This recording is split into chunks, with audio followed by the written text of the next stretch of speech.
So we are now on our topic stoichiometry. So you will know what is stoichiometry today and what are the different solutions, that is under the topic stoichiometry. So just a brief generalization, what is stoichiometry. So it involves chemical calculations that uses so it is a section of chemistry that involves using relationships between reactants and or products in a chemical reaction to determine desired quantitative data. So basically, stoichiometry is solving solutions, amount of solutions in order for us to determine how many equivalent compound is needed, for that specific experiment. So in Greek, stoikein means element and metron naman means measure. So dito nanggaling yung name na stoichiometry. So stoichiometry literally translated means the measure of elements. Okay, so still we'll be dealing with elements and we'll be using calculators, moles, ganyan, mass. So it involves chemical calculations that use balance chemical equations. As what I have said on the previous slide, we're still gonna be we have to balance first the equation before proceeding with the process. It answers the questions how much or how many. So how much is needed, in that specific equation or compound, and how many, atoms, is or should be included. So we have two types of stoichiometry, the mole-to-mole stoichiometry and the mass-to-mass stoichiometry. So first, we're going to be dealing with mole-to-mole stoichiometry.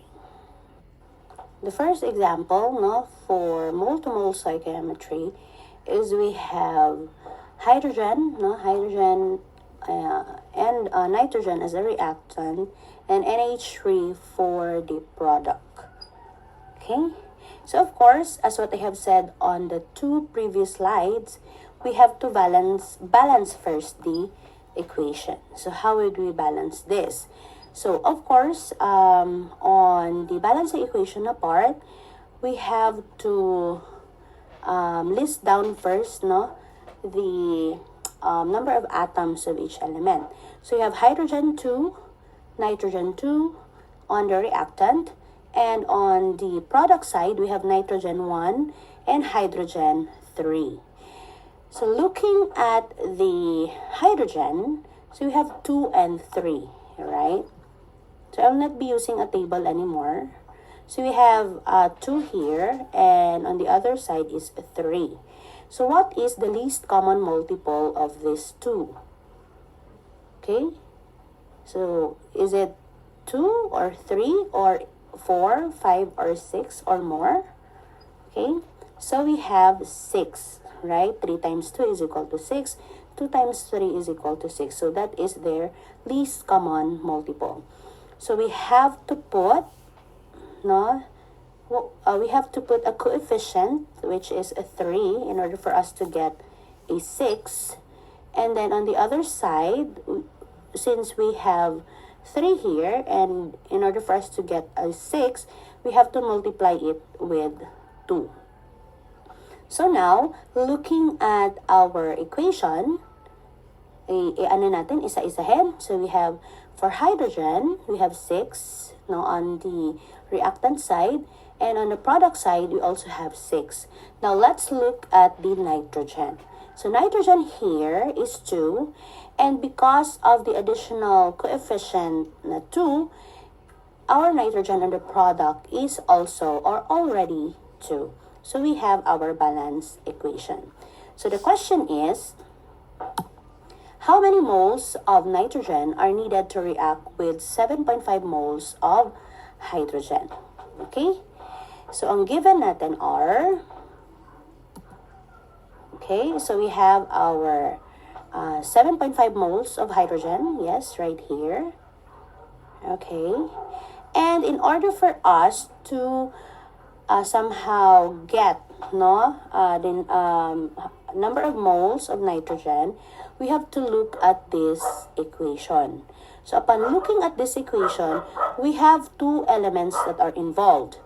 Now, looking at the question now, so we have nitrogen and we have hydrogen. Okay? So now, what are their, what do you call this? Coefficient. Let's look at their coefficient. So in hydrogen, we have 3, okay?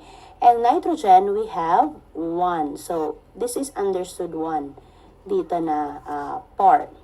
So in order for us to cancel the hydrogen, we have to put the hydrogen as a denominator and nitrogen as a numerator.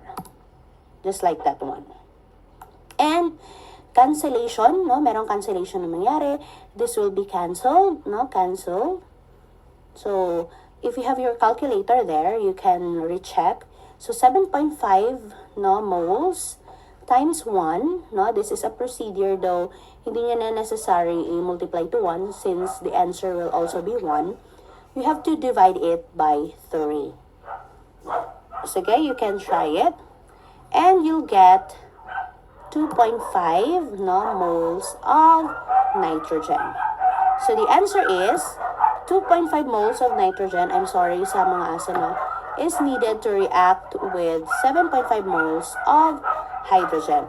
So talking about the ratio, 7.5 is to 2.5 or 3:1 ratio. Again, 7.5 hydrogen, okay, is equivalent to 2.5 moles of nitrogen, or looking at our equation, hydrogen is 3 and 1 ang ating nitrogen. Okay, ang ratio natin, 7.5 is to 2.5 equals to 3:1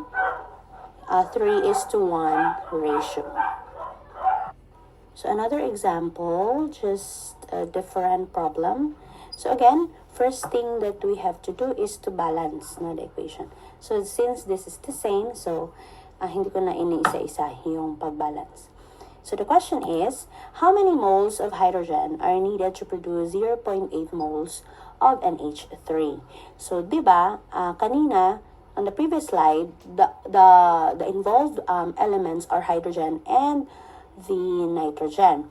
But this time around, according to the question, if you can see, hydrogen, the hydrogen here, and NH3 yung involved. So, doon lang tayo titingin.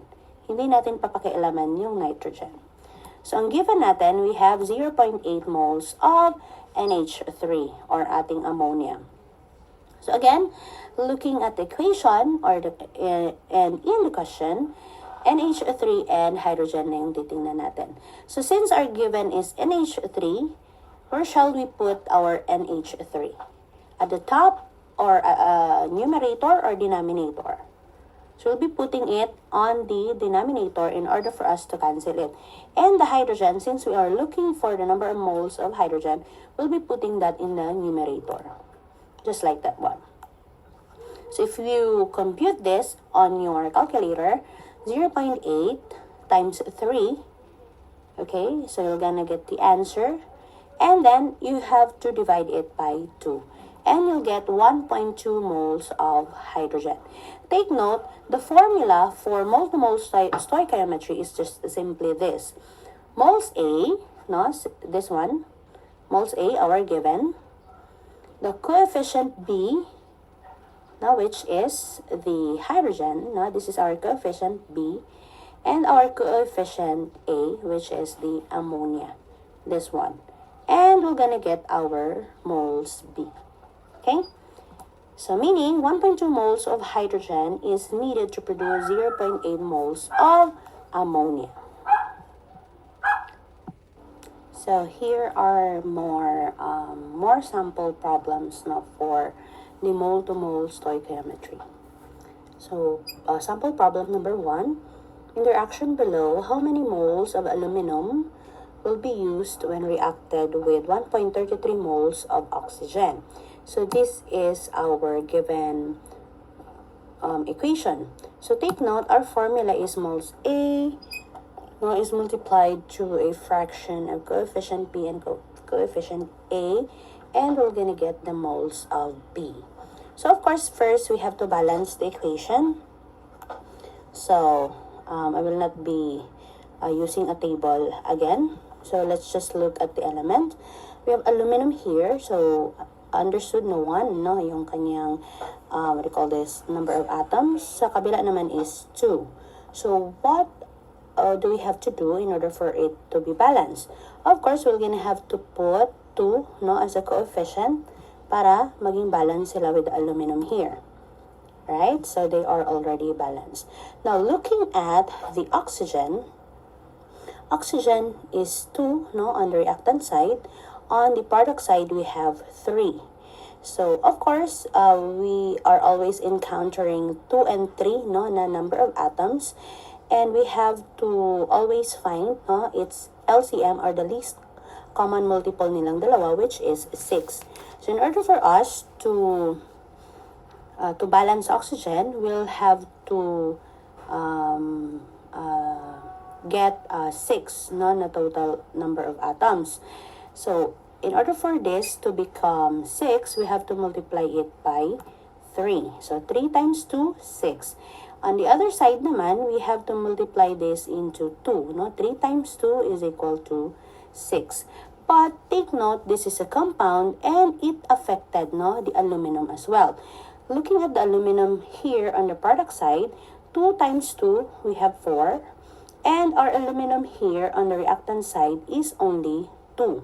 So what shall we do? We have to change this coefficient into something or any number that can match, no, sa product na side.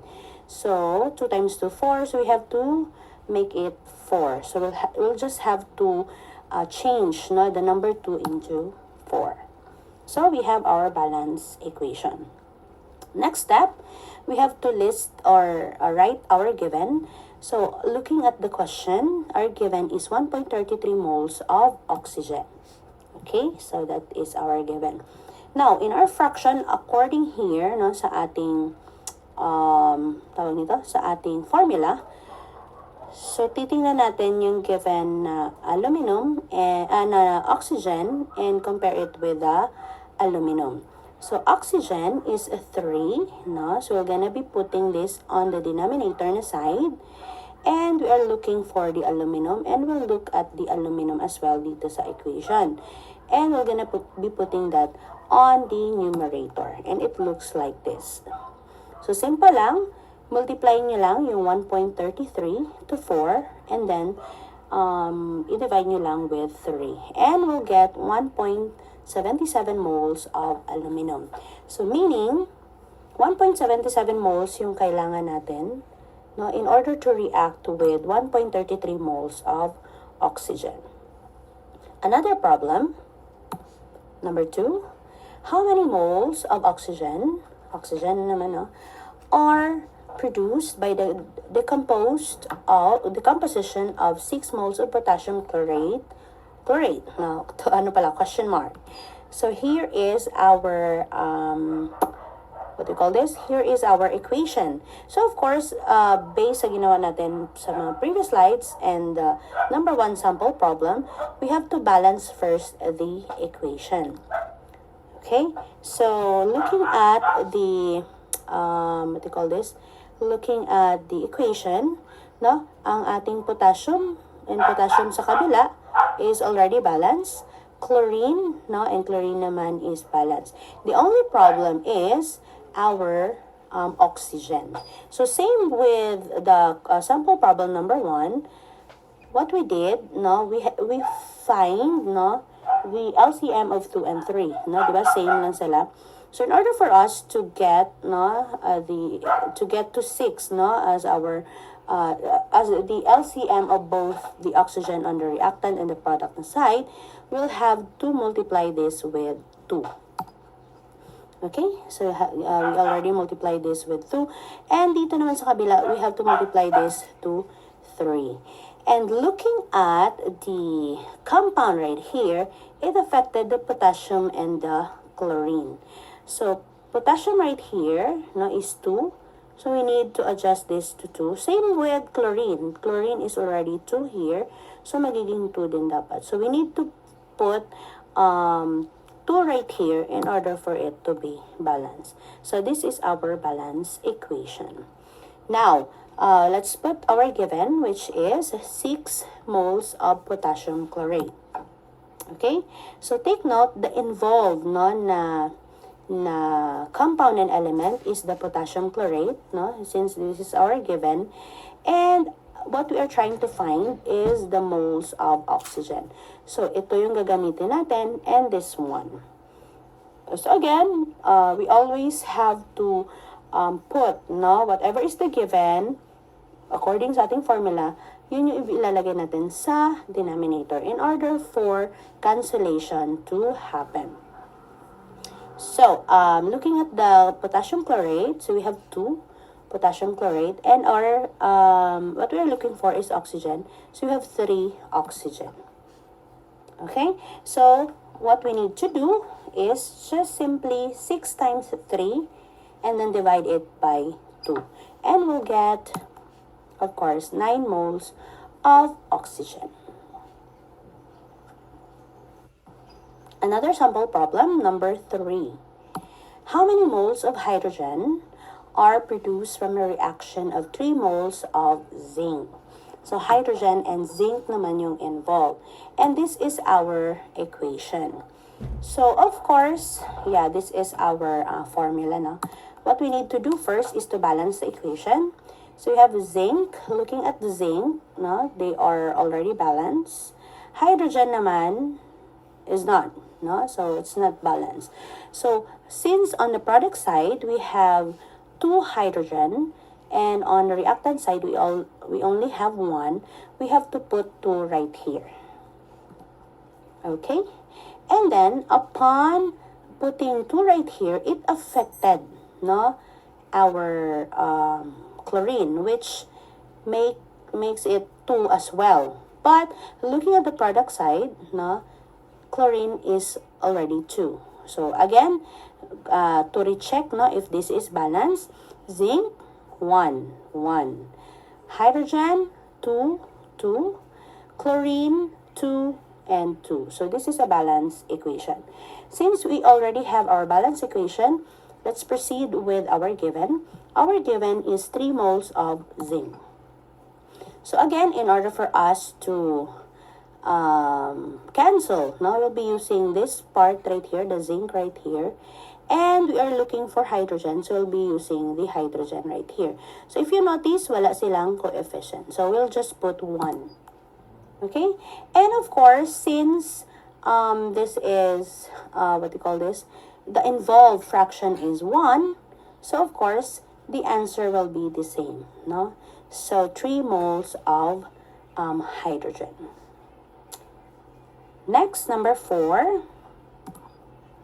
How many moles of oxygen are necessary to react completely with 4 moles of propane or C3H8? And ito yung ating equation. So of course, we have to balance first our equation. So looking at the equation, so carbon here is 3, and on the other side is 1, And take note, on the given equation, meron ng 3 dito sa ating oxygen. Okay? So, pero first, let's focus muna with the carbon.